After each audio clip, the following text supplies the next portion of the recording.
go again. What up, man? Zack Spade. What's going on, brother? How you doing? Man, absolutely no complaints. I'm blessed and highly favored. Glad to be here, man. Thank you for sitting down and talking with us. Absolutely. Thank you for having me, man. All right, so man, let's inform the world. Let's let the world know about Zack Spade and the audio freak movement and everything going on. But let's bring them up to speed, man. Let the world know where Zack Spade is from. So I am originally from the south side of Atlanta. I was born in Atlanta. I moved to Riverdale when I was 3 up until I was about 13, 14-ish. And then I moved to Fayetteville.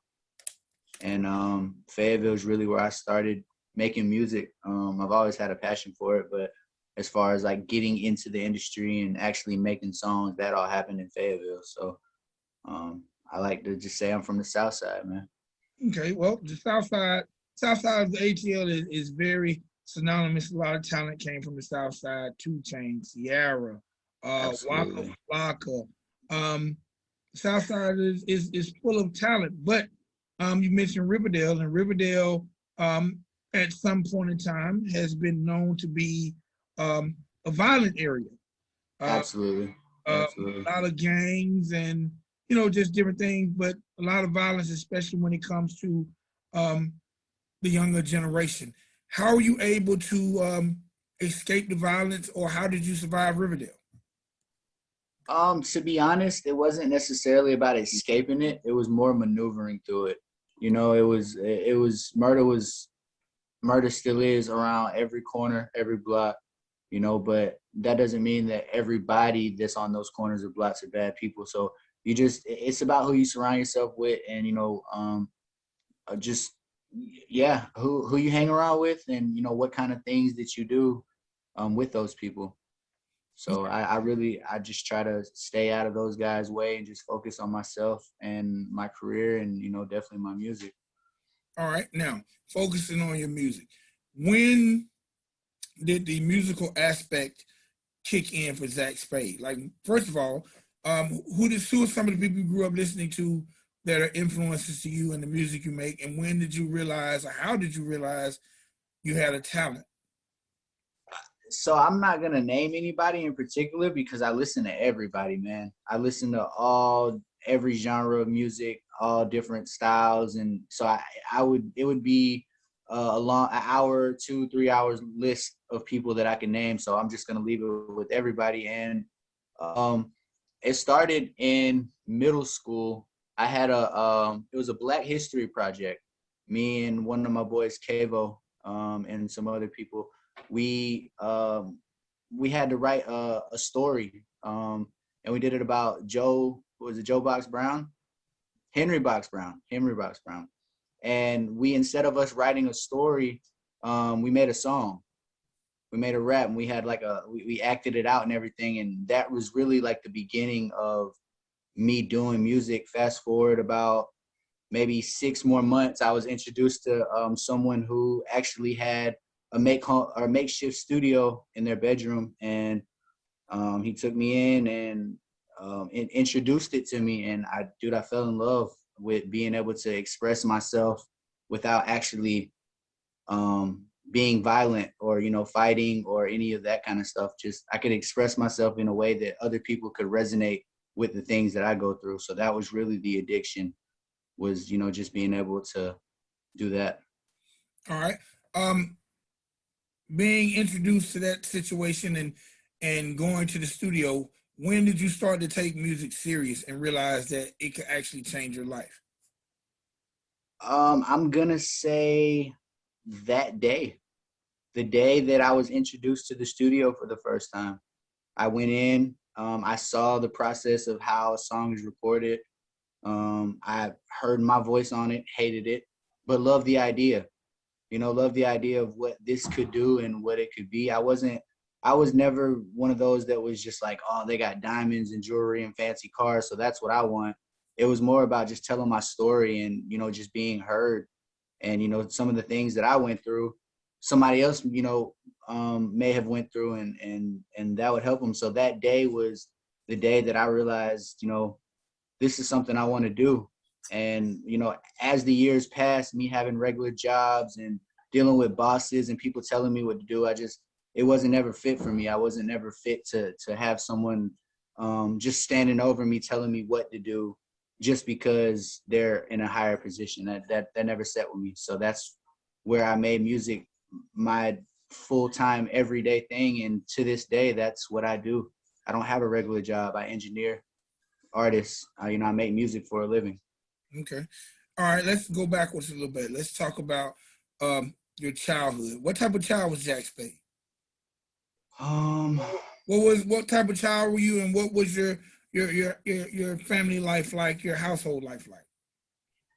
so to be completely honest with you, I was a wild child. My mom, up until maybe I can't even put a date on it, but my mom had a bad drug problem, and it affected the lives of me and my two other siblings, and also my sister who passed away. So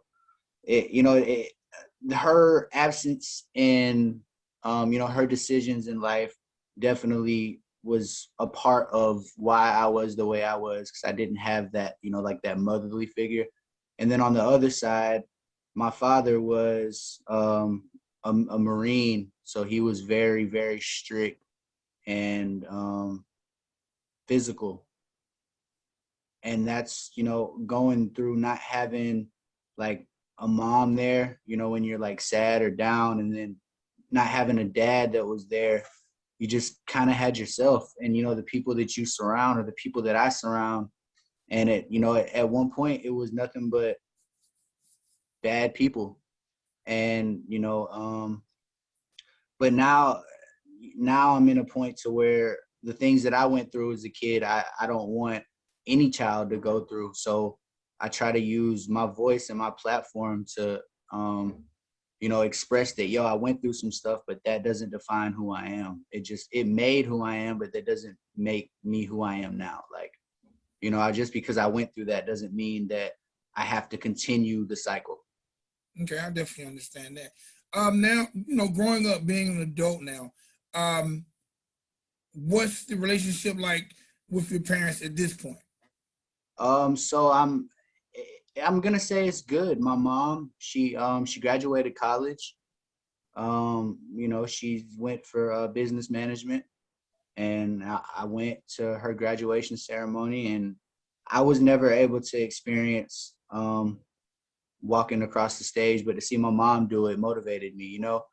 And as far as my dad, you know, my son sees him a lot, and they have a really good relationship. So as long as my son can have it, I'm okay. You know, I didn't have it growing up, but you know, he's doing better for my kid, and you know, so that's where we're at. Like, as long as he's, you know, being what he should have been for me, for my son, I have no complaints. Okay, now, with that being said, and talking about your childhood and mentioning your son, how did that affect you growing up, and how did that affect you as you entered into parenthood? The the way that I was raised, Yes, or yes. oh, it gave me an example of what not to do. And you know, I know that there's no rule books to life. There's no like parenting book that comes with your child on how to do this. So everybody does it different. But one of the biggest things that I try to change as far as my son is the atmosphere. So I know the atmosphere that I was raised in wasn't necessarily the atmosphere that I want him to be raised in.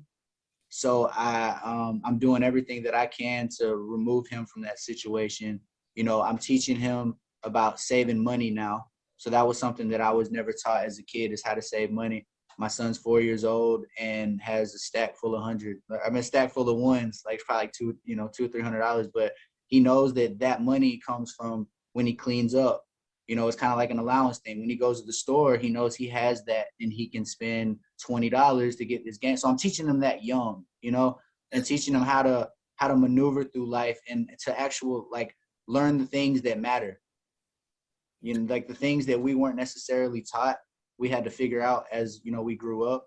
Credit line, You know, all that. I want to put him on that at an early age. So hopefully, you know, that it'll stick by the time he's my age and he can be a success as I'm striving to be. Okay.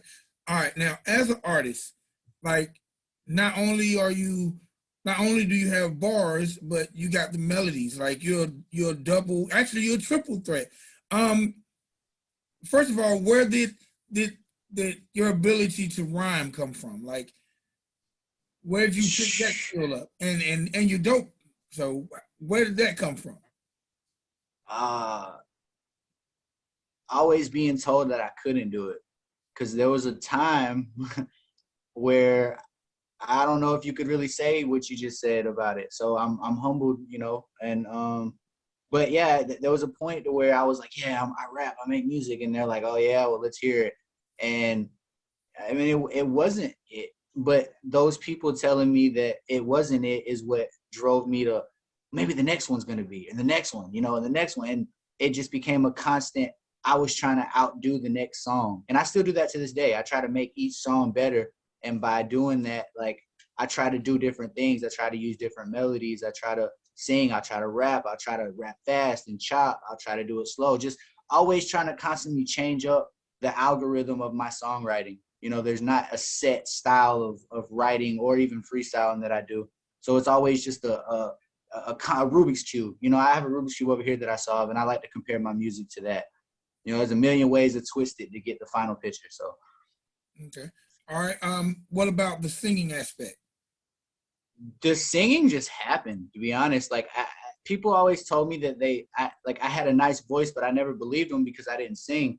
And one day I was just like, you know, I want to do something different. And me and my producer Mix Boy, shout out to Christopher, we tried something. He pulled out the guitar and I started singing to it, and he was like, dude, you know, we should definitely lay that down. And I had other people around me that were singers, and you know, they were rappers, singers, whatever. But I just watching and learning, you know, from them and seeing how they attacked it and all that. And just when I was on my downtime, I practiced it. I would be at the bowling alley as a mechanic, running, chasing calls, singing or rapping. So that way, whenever I perform, I got energy and present. You know, it was a constant. Every day I was working towards being a better artist, not working to get more money in my pocket or to get a higher position at my job. I just wanted to be a better artist. You know, even when I had a 9 to 5, people asked me what I did. I told them I made music. Okay. All right.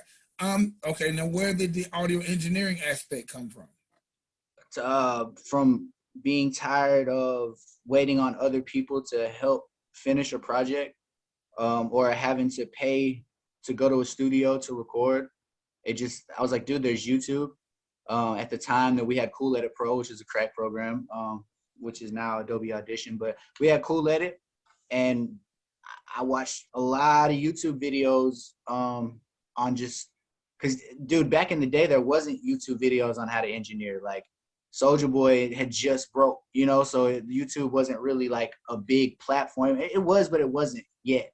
And so there wasn't a lot of visual information that I could get as far as engineering. I had to do a lot of reading, and dude, it was confusing.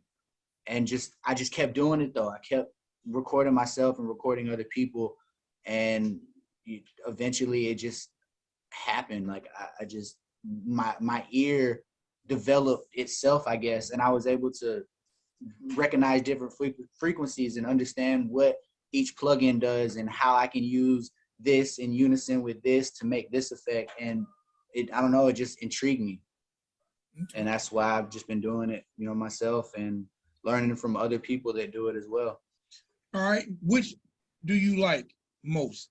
The audio engineering, singing, rapping, writing, like being in front of the mic, being behind the mic, being on the board. Like, which do you prefer?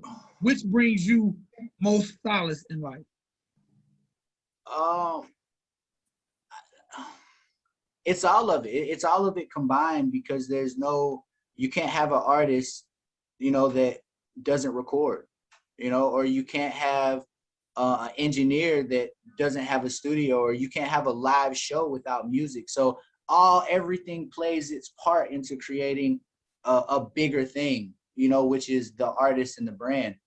And you know, all of it, there, I don't have a set favorite, but just because I enjoy doing it all. Like, obviously me being an artist is what I want to master, because you know, a jack of all trades is a master of none.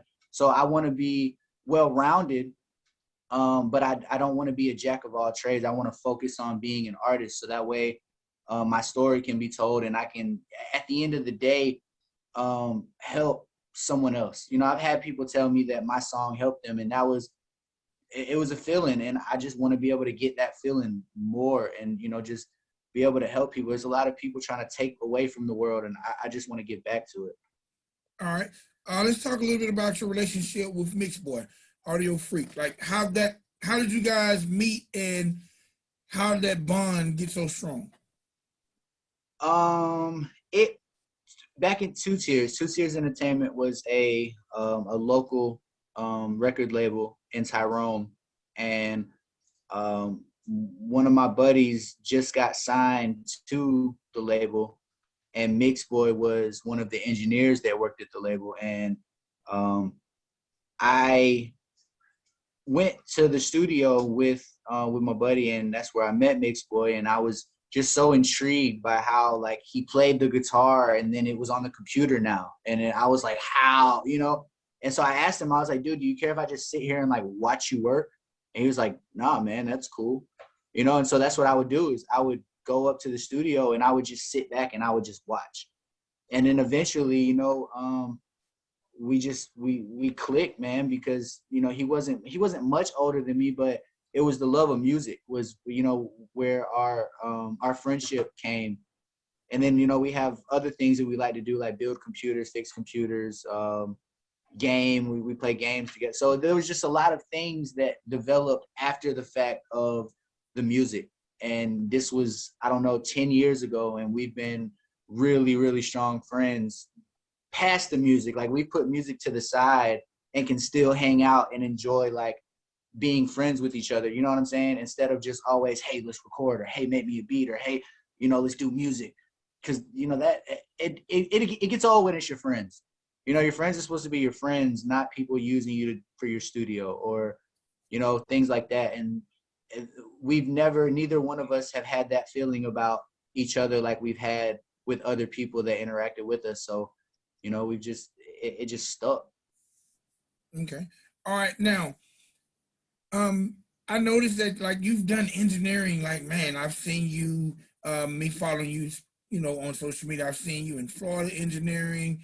Um, man, you've done a lot of work when it comes to the engineering and recording side for people. How do you feel when you've engineered or worked with artists and you hear that finished product? It's, it's kind of like, you know, that feeling when it's like a surprise birthday party, you know, it's like surprise, you know, that kind of thing. That's the feeling I get, because it's like, holy, how did I do that?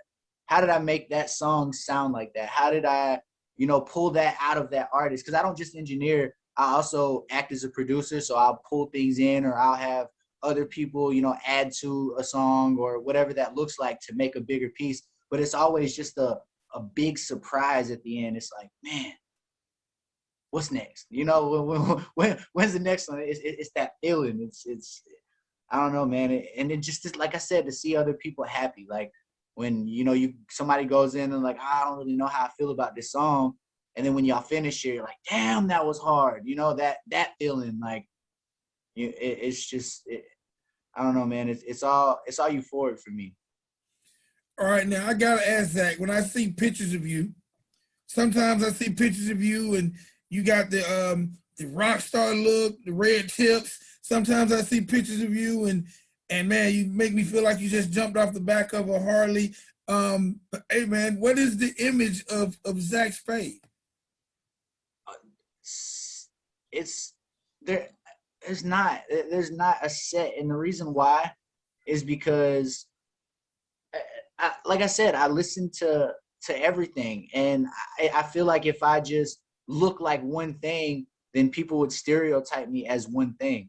But if I'm constantly switching up how I look, you know, the music that I make, you never know what's going to come next. And that's what I like about it. The anticipation of, you never know what color my hair is going to be, or you never know what kind of song I'm going to drop. You never know if this is going to be where I go crazy rapping fast, or if it's going to be a slow jam where I'm singing to the girl. You just never know. And the anticipation for me is what I like, because hell, sometimes I don't even know. You know what I mean? And it's cool. It's just, it's free. It's open. I don't, I don't care about designer clothes and all that, because that's what everybody else does. I'd rather wear my home team, and I'd rather, represent, wear my merchandise, or one of my buddies' merchandise, or a local business, that kind of thing. I'd rather do that and help, spread that across the community than a new Fendi belt, I got you. All right. Being an engineer and having the opportunity, to work with other artists, have you learned lessons on how not to act when in the studio? Have you had like bad experience? Most definitely. I'm not going to Yes. ask you to call any names, but have you seen a lot of, I don't want to be that way? Yes, a lot. I've seen a lot of, I don't want to be that way. I've seen a lot of, I don't want to feel that way. And I've seen a lot of, I don't want to do that. Okay. And like I said, I'm, like you said, I'm not going to go into detail, but you being in the industry as long as you have, you know exactly what I'm talking about. Yeah, definitely. So, and it's crazy, because it's not what you think until you like around that person. Like the perception that you get of an artist until you're around them, or not even an artist, it could be a manager or a producer. They have the perception that they're this, but then when you meet them in person, they're not that at all. And that's like, I don't know. That's why I like, the people that I surround myself with, and I guess they like being around me because they're around me, but because we're the same everywhere. I'm the same person when I go to the hood that I am when I go to wherever. I'm the same guy. There's nothing about me that changes, and I can't say the same for a lot of other people. All right. At this point, and I'm sure you've worked with a lot of people. Like, who are some of the favorite people you've worked with? I don't have any favorites that I work with, because I feel like every project is special. And if I were to favoritize one over the other, I just don't think that would be good, not only on my spirit, but on that artist as well. Because like there's some people that I've worked with that I probably will never work with again. But that moment was still special when we created the song, and the song came out and it did whatever it did. That, that moment is special. But as far as favorites, I think my favorites are what I did with Mix Boy, to be honest. Okay. All right. Well, y'all definitely have that brotherhood, that kinship, and man, that lasting relationship. You can hear it in you guys' music because that chemistry is crazy. Thanks, man. Yeah.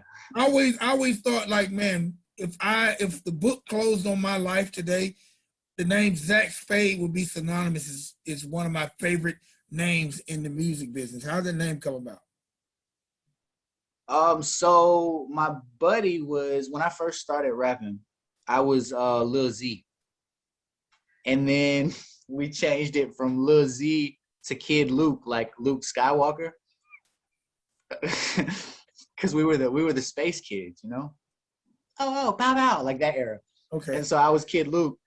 And then when I met my buddy who I mentioned put me in the studio for the first time, he went by Young King. And so what better than Kid Spade? So that's what we did. We started with Kid Spade. We made a couple projects called Royalty Music, King and Spade, that kind of thing. We was branding it all off like royalty. And we were like the royal combo, whatever the hell, And it just eventually, like, I wasn't a kid anymore, but everybody knew me by Spade. Everybody was Spade this, Spade that, Spade that. So I was like, shit, my name is Zack. Everybody calls me Spade. I'm gonna just do Zack Spade. And ever since I did that, that was kind of where I incorporated the singing too. Like once I started doing the whole Zack Spade thing, that's where I was like, all right, well, I'm not just a rapper anymore. I'm gonna try to sing. And the Zack Spade and Audio Freak was like the final for me, you know, if you watch Dragon Ball Z, it was kind of like Super Saiyan 3. Now there's still Super Saiyan God, Super Saiyan, and these other evolutions, but we ain't there yet. We at Super Saiyan 3. And because I know that there's more growing to me. But the Zack Spade and Audio Freak was the final, like, all right, you sing, you rap, you're not a rapper, you're not a singer, you're an artist, you know? And that's where I'm at now. Is, you know, I wouldn't consider myself a rapper, I wouldn't consider myself a singer, I wouldn't consider myself a producer or engineer. I'm just an artist. Okay. All right. Now, when I looked at your project that we're about to talk about, I know I'm familiar with Solarium. Tell me a little bit about TPK4L. TPK4L is a company that I created alongside a couple of my friends. It stands for Trailer Park Kids for Life. And basically, you know, we were kids from the trailer park. It was originally TPKF, Trailer Park Kids Forever. And it was all from the trailer park. We all rap, you know what I'm saying? We was all on the same shit. So TPK was like our group. That was what we were known as. And then as I got older, the TPK brand kind of fell off. Everybody else fell off doing their own thing. But I wanted to revive it. I needed a company to stand under. So I brought TPK4L Recordings to the table, which was where I was doing my studio stuff out of the trailer. I was running a full service studio out of a mobile home in Fayetteville, and TPK4L was that label. And I have a couple artists that still rep it to this day, man. I rep it to this day, but you know, it was never a contract thing. It was more just of I support you, you support me, you know. And you don't necessarily have to be from the trailer park to be a part of TPK. It's more of like a mindset. It's you know, it could be Section 8, it could be apartment homes, it could be, you know, whatever that is. TPK was just my representation of, you know, low income living. Okay. So that's where that came from. All right. Now, what values did you learn growing up in the trailer park that have helped you progress, number one, as a parent and as an artist? Okay, so there's some positives and some negatives. One of the negatives is the struggle, because, you know, you're already living in a low income area. You know, the rent's not real much. Like the place isn't super like exquisite and nice. Like, it's real run down. So the community itself was already low income. So you had a lot of like negativity and, you know, stuff in the area. But the gist of it is that just because I came from that trailer park, you know, doesn't mean that I can't live in a house with 2 stories. So that was one of the things, you know, that I learned, was that it wasn't forever. It's not forever. A lot of people think that just because they live there now means that they have to live there for forever. There's a lot of people that are still living in the place that I grew up in both of them, in Riverdale and Fayetteville. And, you know, those people, I don't know, I guess they're comfortable with that. So that was one of the things I learned too, was that people judge the trailer park. It's like the white trash area, quote unquote. That's like the stereotype for it. But it's really no different than the projects, you know, or like apartment complexes or Section 8 houses. It's literally no different. It's just the houses look different.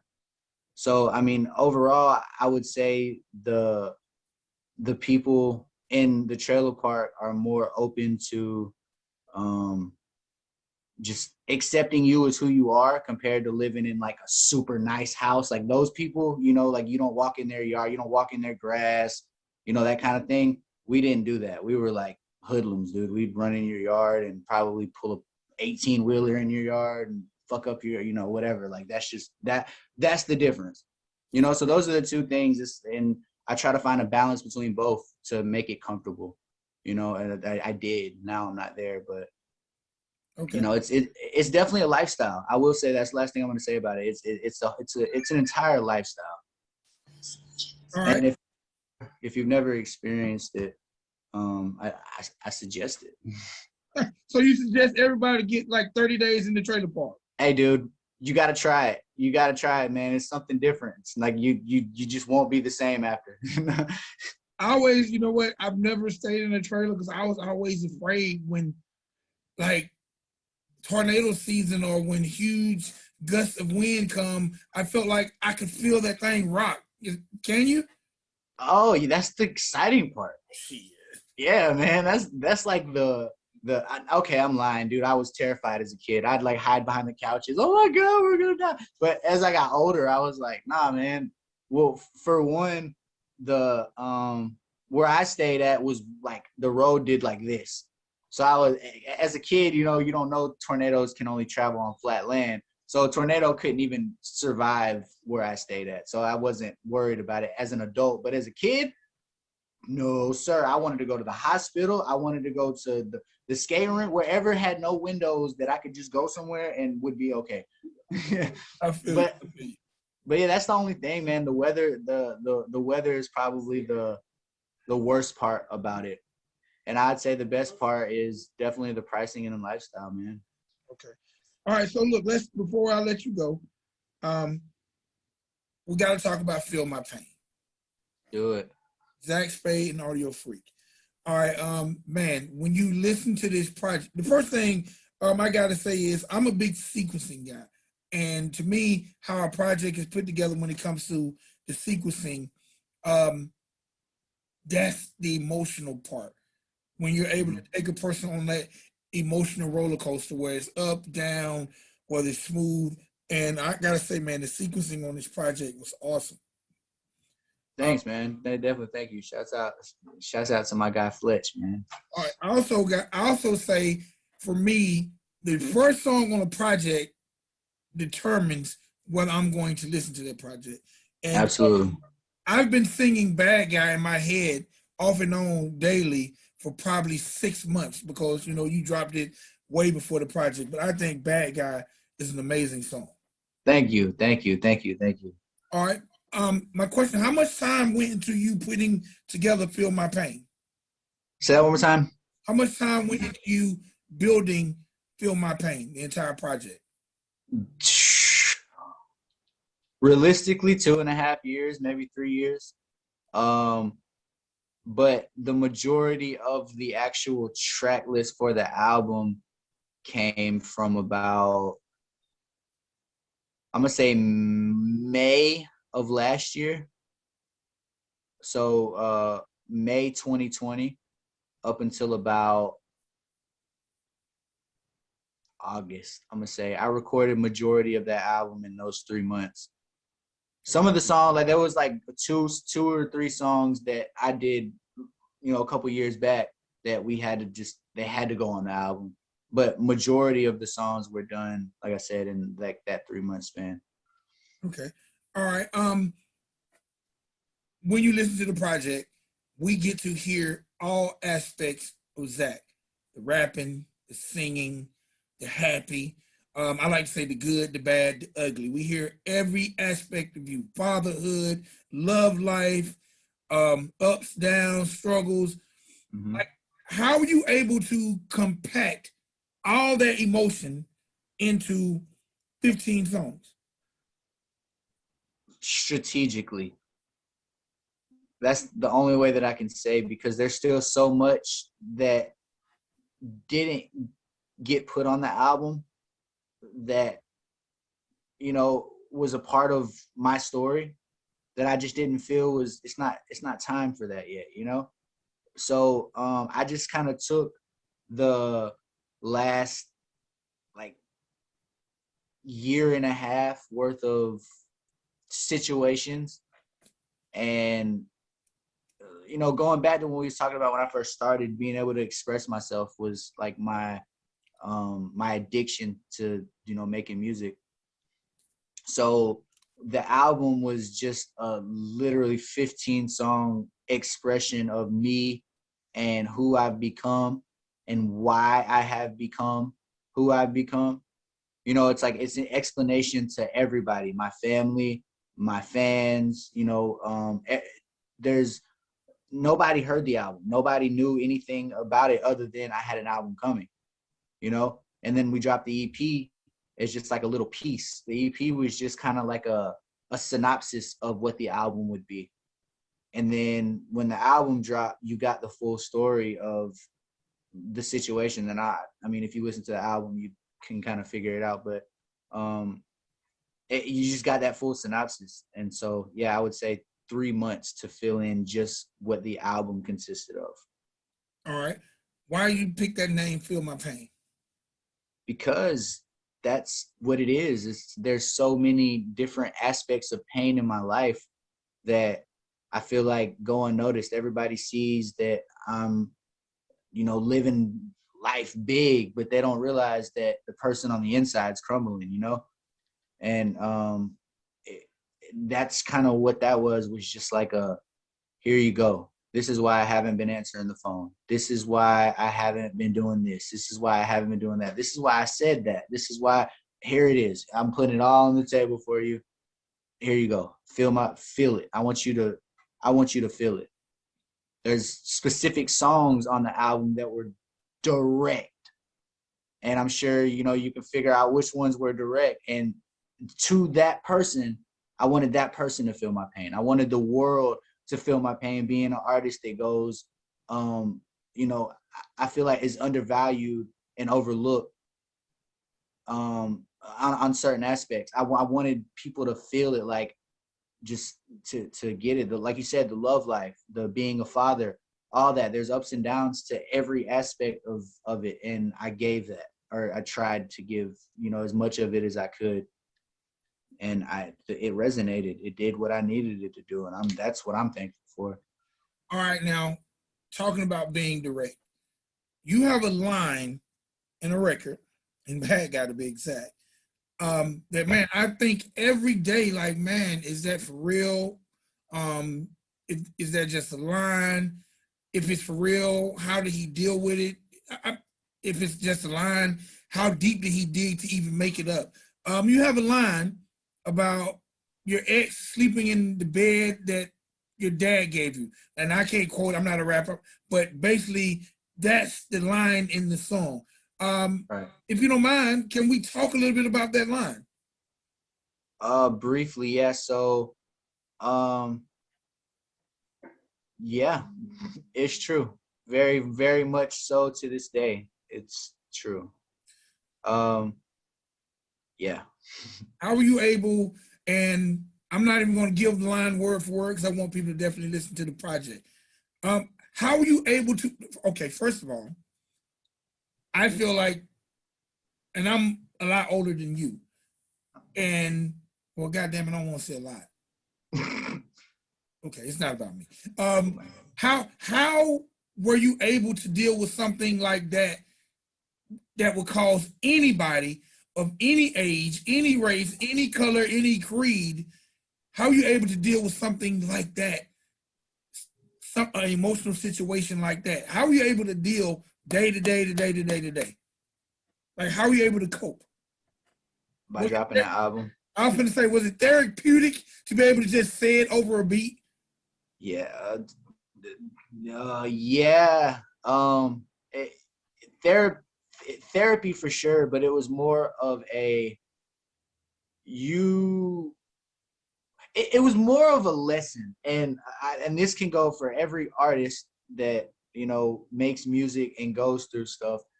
Is the number one thing about a relationship with an artist is that we are very emotional.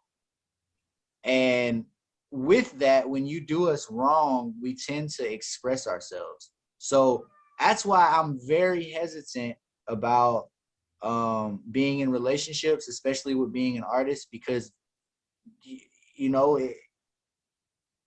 feel my pain. Okay. That's what happens. All right, now, people around you, close to you, I'm sure all have had an opportunity to listen to Feel My Pain. Mm-hmm. With the people who definitely some of these songs were written about, or some of these lines were written about, what has been their response to you? How many people like, God, I didn't even know I made you feel that way? Or how many people said, I'm sorry? Or how many people said, fuck you? it's about even. But see, the thing is though is, I wanted that.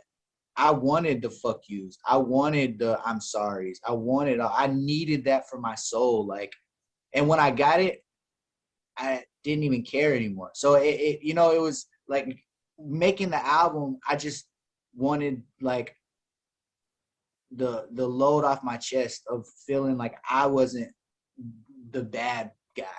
That's why Bad Guy is what it is because it's literally me explaining why I'm the bad guy. And when you listen to it, you realize that I'm actually not the bad guy. So it's that kind of thing. It's like there's a lot of songs on there that are very, very direct to, like I said, specific people, and those people definitely gave me the reaction that I got, especially when the number one person realized that the album hit number 65 on iTunes. There was definitely a big fuck you there, and I'm okay with that. Okay. All right. Well, as long as when I hear the album, I feel like this album made you better inside. Would that be For correct? sure?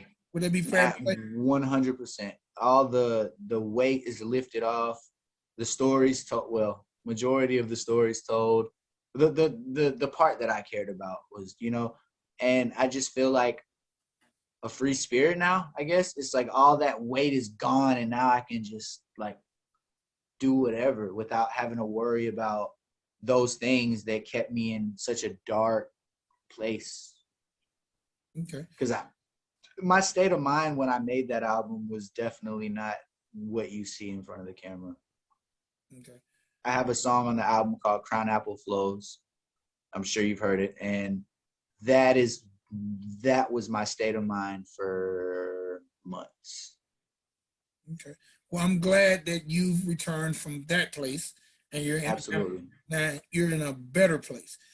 Before we leave, if you had to recommend 3 songs off Feel My Pain that people must listen to, if you had to compile 15 songs and say, okay, I know you ain't got time for all 15 today, but take these 3 with you, what 3 would they be?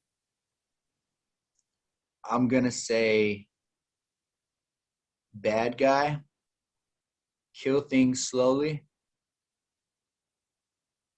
and On My Way. Okay. All right. And this, I got to ask you before I get out of here, and it's not pertaining to music, because I watch your posts. Right.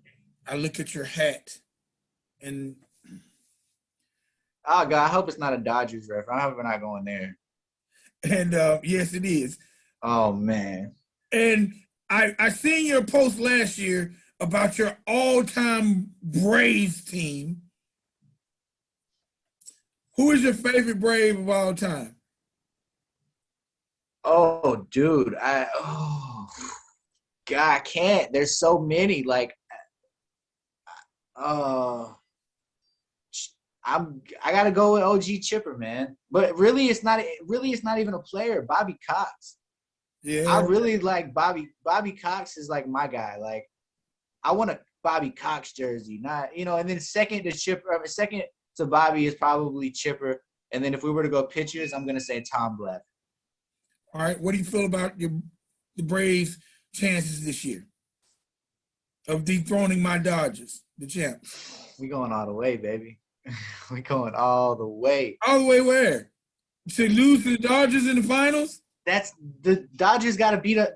Y'all got to get there first. See, we're not worried. We got Mr. Acuna and we got Freddie Freeman. We got a squad, man. We got a squad. So, I got all faith in my team. I'm a super huge Atlanta fan. So Atlanta Braves, the Hawks, the Falcons. Yeah, I almost said the Falcons. Yeah, the Falcons. I don't really watch soccer, but I wear Atlanta United jersey. Yeah, the Thrashers, like super. Atlanta's gonna like dominate the Dodgers, but we'll talk about that later. So, all right. So I now, once you proclaim your love for your Atlanta teams. Now I truly see why you named your project "Feel My Pain."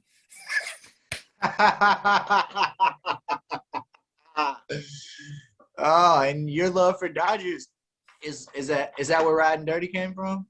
No, man, I always, my grandfather liked the Dodgers, um and that's just kind of where I just stuck. Like the Yeah, great people in my life, I always mimicked them.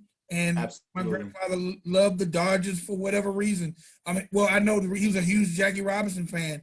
Of course, I'm not old enough to ever see Jackie Robinson play, but he loved Jackie Robinson, and that's where my love came. I actually really liked the Braves, but they were always my number two because my grandfather, who taught me how to be a man, Was loved the the Dodgers. Dodgers. So Absolutely. I love the Braves, but I like giving it to Braves fans because my wife is a big Braves fan. So, but I like the Braves. They're a good number two. I, They're I, also number two. I knew about the I knew who what side you was on, so I had to make sure that Yep. I, you know, came prepared. All right, so Zach, I definitely want to say number one, thank you for sitting down talking to me. Number two, thanks for being an amazing, emerging young artist. Um, Thanks for putting out a great body of work that people can listen to, and if nothing else, number one, they'll find enjoyment in it. Number two, it can be very therapeutic for a lot of people who might be going through similar situations. Man, Absolutely. so as a fan, I want to say thank you. Well, you're welcome, Vic, and thank you for, you know what I'm saying, support me all these years, man. And, you know, like where's that? This guy right here, you know? Yeah. So yeah, man, I'm definitely thankful for you and everything that you've done, you know, over the years as far as just support and, you know what I mean, showing my songs love and doing things like this. So, you know, thank you as well. All right, man. Before we get up out of here, anybody you want to shout out? Anybody you want to leave any words of inspiration or encouragement to? Yeah, there's a few things I want to say real quick. Number one, learn the business as an independent artist. Do that because that's going to be the life of your career is understanding the business too. I want to shout out everybody on my team, from Ian Fletcher, Mix Boy, Audio Freak. You know, the people that are around close to me that support me every day. Thank you to all of y'all. Another thing, thank you to all the artists that are emerging or on the way as well. Thank you for, you know what I'm saying, taking that step of faith to do what we do. You know what I mean? It takes a lot of balls and a lot of courage to express yourself like this. So, you know, without you guys having that, we wouldn't have new music. And, you know, I love to listen to new music. So thank y'all for that. And the last person I want to shout out is my son, man.